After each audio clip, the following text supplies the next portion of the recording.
Hey, what's up, guys? It's your girl Kia, and I am back for another video. Sorry it's been so long since I've had anything to post. Been really, really busy getting things crazy. Hopefully, when school starts, I can get back on a better schedule. But I wanted to come to you because there's been a really interesting controversy that has started, and that is with the author, Todi Adeyemi, who authored the book Children of Blood and Bone of her book series that is called, I'm going to get the name of it right, The Legacy of Orisha, which is a fantasy trilogy. The first movie is slated to hit the theaters January 2027. They actually just dropped the trailer last night, and the trailer actually looks really, really good. It is an all black cast, like all black cast. It is set on the continent of Africa. And people are just saying it's set in Africa. Africa's a continent. It's set on the continent of Africa and has African origin, even though it looks like a combo of different cultures that have been mashed together. It looks like a little bit of Nigerian. It looks like a little bit of Kenya. It looks like a little bit of South Africa, a little bit of Zimbabwe. It looks like all of these countries have been mashed together, kind of like a Wakanda situation. If you watch the movie Black Panther, that was African culture that they pulled every single country and kind of mashed it up into Wakanda. At least that's how it came off to me. If you feel differently, please feel free to drop that in my comments and let me know. Well, the controversy is that the author of the book, Adeyemi, again, her name is Tomi Adeyemi, has completely distanced herself from the project. Like doesn't even want the project mentioned in the own name, mentioned with her name. She's very unhappy with it, and she's doing some things that I can't understand. And it actually all came out towards the end.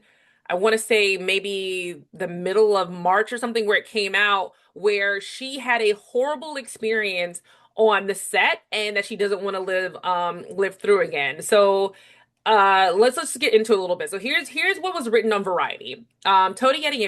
Tomi Adeyemi, author of the novel Children of Blood and Bone, said the upcoming Paramount film adaptation of her book was the worst thing I have ever had to live through, and I never want to hear about this project ever again. In a 5-minute post on TikTok, Adeyemi, who co-wrote the screenplay for the film, had previously spoken out about how she wouldn't watch the Children of Blood and Bone movie based on her African fantasy novel after being on set for its production. What I'm about to share is no secret to the people involved, she said in the social media clip. It's a reality that I've had to live with for about a year and a half, and everyone involved, at least at the highest level, has been made aware of this reality.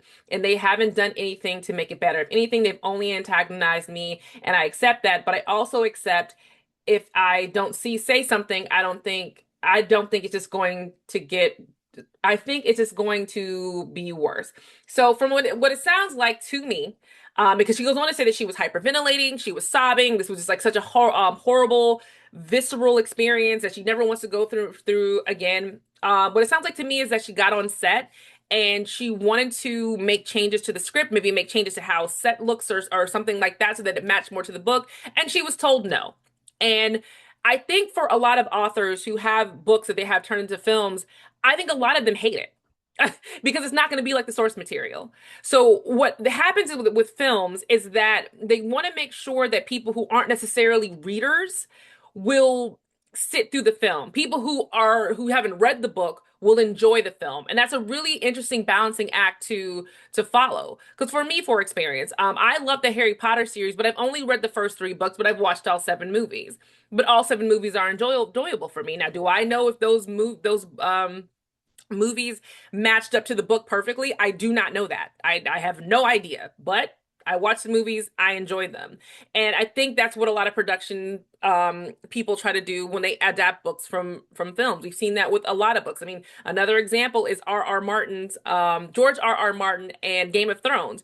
Game of Thrones, the TV show, is not a lot like the books. It the characters are correct. The Some of these actions and scenarios are correct. But when we got into season 7 was just made up by the writers, and R. Martin was like, I really didn't like it. It should have done this. He's made multiple comments about that. And I can go through and I will go through a list of authors who didn't like the film adaptation. The part that I think is odd is that Adeyemi is feeling so dejected about this. The other controversy here is about the casting of Sandberg. I don't know if anybody likes her. I don't find her to be a very good actress. I don't. I put her in that whole grouping. I used to put Michael Jordan B. Jordan in this group. The Sanaa Lathan, the Gabrielle Union kind of thing, where they can act, it's fine, but it's just one note every single time. There is no nuances to it. There's no emotion put behind the acting. They're just there. Whatever. But Amanda Sandberg is cast, and she is the only light-skinned woman who is in the film. She plays Princess Amari. Again, I don't know the characters in the book, but what I will say when I watched the trailer, Amanda is the only light-skinned person. Everybody else in this film is my shade or darker. Mostly darker than my shade, which it was nice to see that they have all of these black. Every black actor you could think of is in this movie. We've got Viola Davis, we have Chetel Ejiofor, we have Idris Elba, we have Regina King, we have Dansom Idris. I think is his name. I don't want to say his name wrong. We have all of these black actors, but apparently there was some weird situation with the author and having Amanda cast, and it got so bad where the author actually sent her a very straightforward text, basically saying, get what she actually texted her. Hold on. I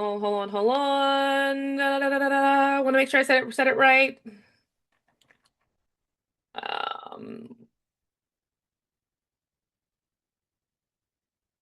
Hold on, I'm sorry. I'm trying to make sure I say it right. It was basically saying, don't mention my name anymore in any interviews.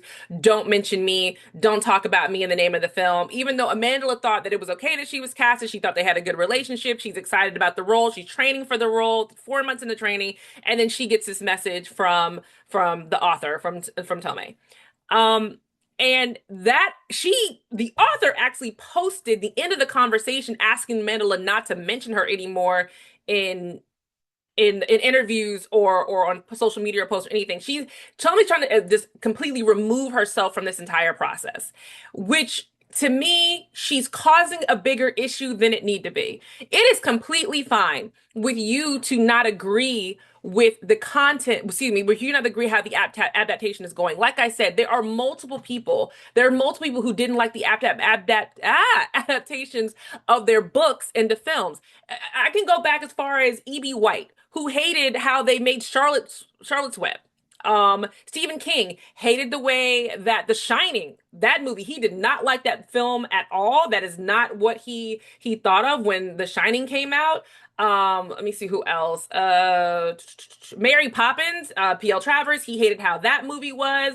The Forrest Gump, the writer, Winston Groom, hear this out. Groom was initially thrilled with the film adaptation of his book, but he grew to resent the project after Hollywood accountants claimed the blockbuster film made not net profits, leaving him unpaid for his promised percentage change. He famously wrote in his sequel novel's opening, "Don't ever let anybody make a movie of your life story." So everybody is going to have different issues with their adaptation. All this is normal. All of these people maybe made their comments in interviews and let it go, or didn't say anything at all. The fact that we have Tomei, a black woman, which also hurts my feelings, going out of her way to distance herself from a project that people could end up loving because it doesn't match her book or doesn't match the source material is a little, it's disturbing and disappointing.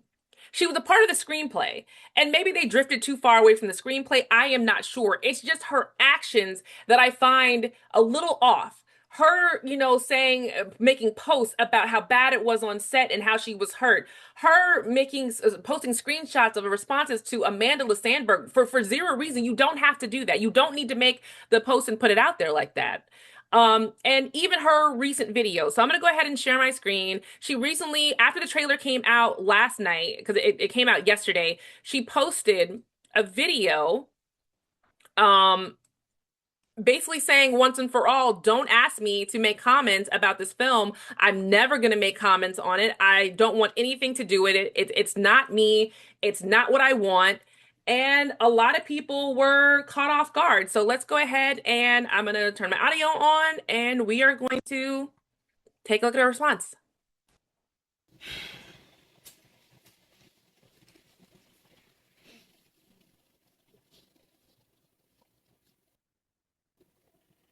I'm gonna post this so ideally I won't have to talk about this anymore.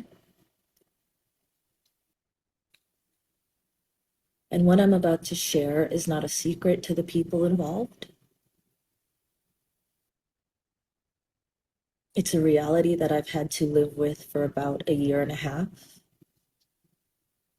And everyone involved, at least at the highest level, has been made aware of this reality. And they haven't done anything to make it better. If anything, they've only antagonized me. And I accept that. But I also accept if I don't say something,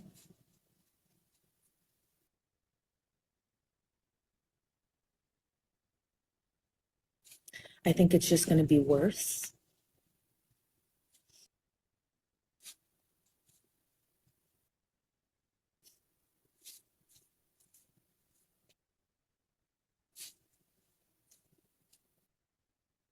I'm not going to speak on what I endured to make.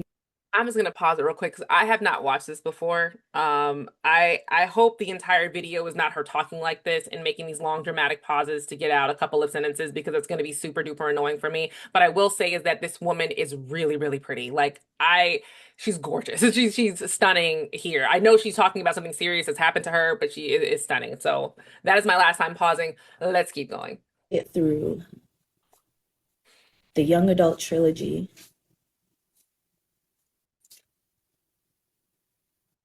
and I'm not going to speak about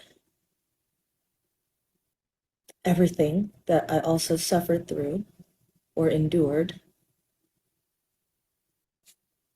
to make the adaptation a reality.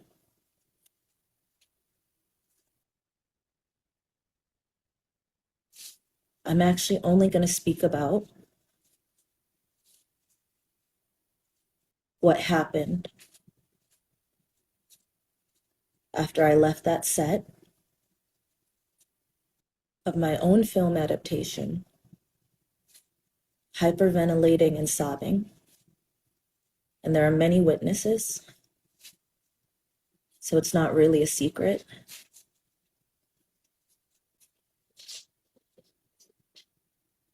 I came back to America and suffered such severe somatic pain and so many panic attacks.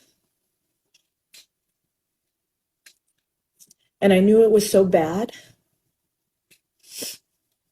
that I would never, ever be able to watch this film. And I made peace with that.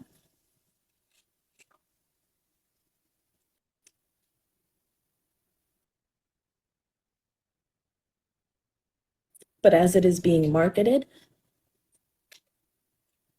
and as I am still being antagonized behind the scenes, which is where I hoped all of this would stay.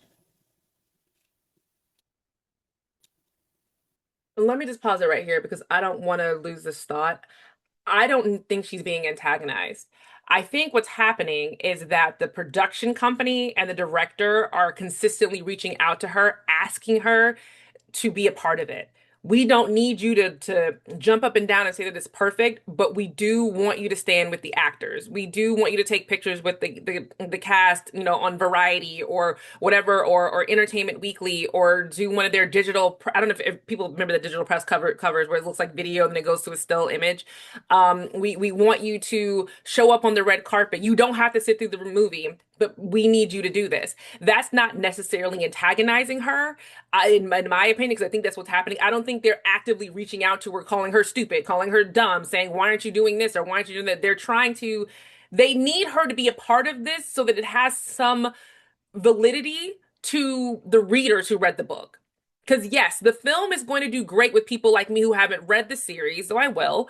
They're trying to get the core audience that made this book so popular to come to the theater, and a lot of people aren't going to come if she's not a part of it, or at least she's not in somewhat support of it, and that's what they are trying to do. So I think that when she's saying antagonizing, that's what I think she's talking about. It's become apparent to me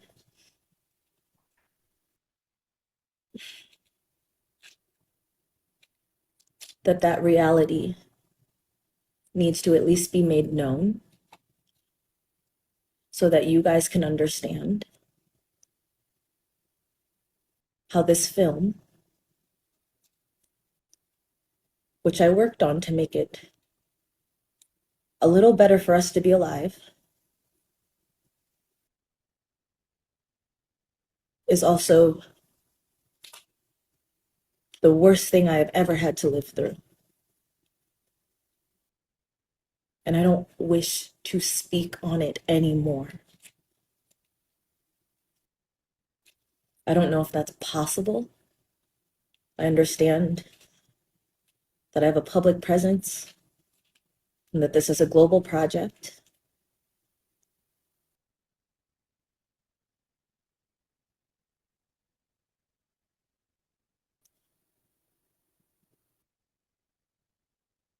It's probably useless posting a video. I really don't know. I don't do things like this.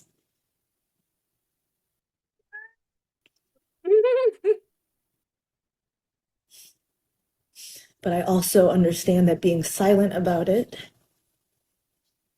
is making the pain a lot worse. And even though it feels awful to share this, it's better to share it and have it known and understood before I see a bunch of you for this new book.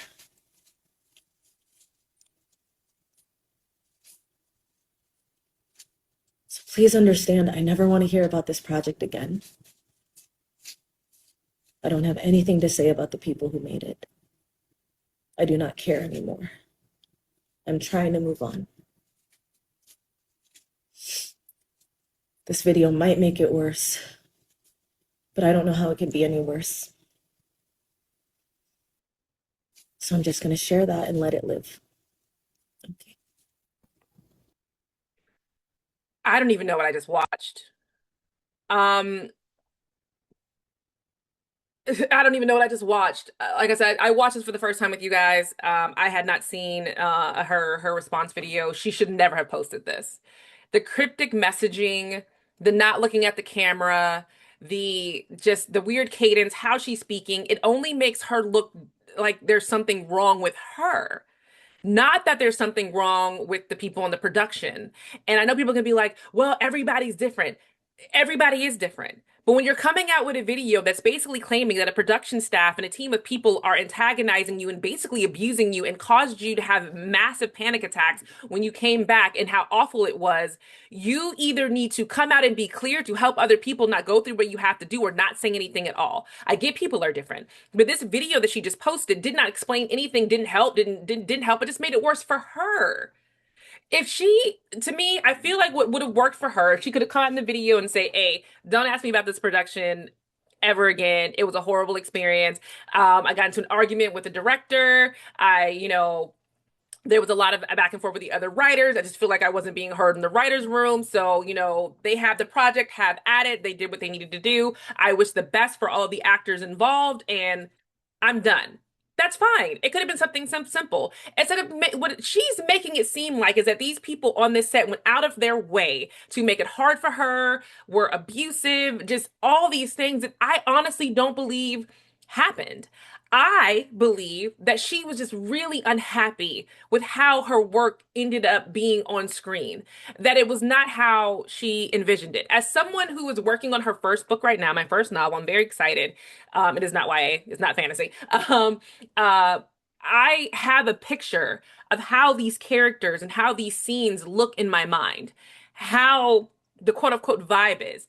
And if it ever, amazing, would be amazing to get turned into a film, to get to the film set and see that one of my characters who I wrote in this way to be this strong black man who is wealthy, attractive, business minded, just single bachelor, whatever, has now been turned into, I don't know, you know, a white guy down on his luck who just has a good heart. I'd be highly disappointed in that too. And I'd be like, I don't really want to be a part of this.